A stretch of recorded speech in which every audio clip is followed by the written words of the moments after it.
Salut, moi c'est Nicolas, je suis lead développeur front et je suis chez maconta.fr depuis 2018. De base, j'étais pas du tout prédestiné à être dans l'informatique. J'ai commencé ma carrière professionnelle dans le commerce, j'en ai fait pendant 8 ans.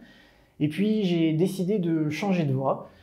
J'ai occupé un poste d'assistant d'éducation dans un lycée durant 6 ans. En parallèle, j'étais président d'une association.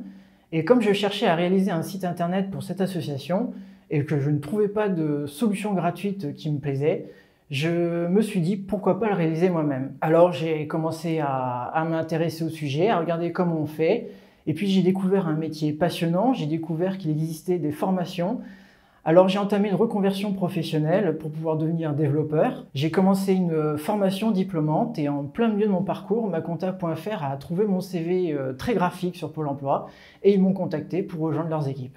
J'ai commencé sur un poste d'infographiste en CDD.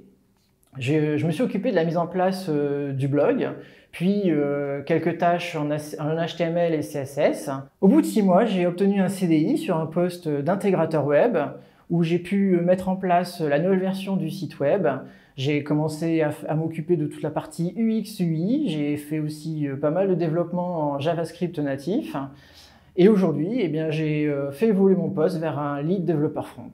Au quotidien, je m'occupe d'améliorer et d'optimiser les interfaces de nos logiciels.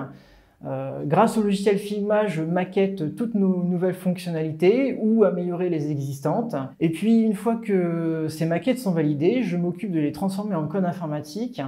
Donc, je m'occupe de toute la partie développement front en utilisant du HTML, CSS, JavaScript et le framework Vue.js. Le petit rituel que j'ai avec le directeur général, c'est de débriefer les épisodes de Game of Thrones ou House of the Dragon et de façon plus générale, toutes les séries qu'on regarde au quotidien. Ma journée type commence avec une bonne séance de vélo pour venir au travail. Ça me permet de me préparer à la journée qui m'attend. Et puis le soir en débauchant, je me vide la tête encore avec cette séance de vélo. Ça me permet aussi de déambuler dans les rues de La Rochelle. Je peux m'arrêter, boire un verre sur le port avec les copains ou alors contempler un coucher de soleil en prenant quelques photos. Et puis, si l'inspiration vient, je prends une feuille blanche, j'écris un court-métrage que je pourrais réaliser par la suite. En tout cas, ma journée se termine toujours avec un épisode d'une série à regarder.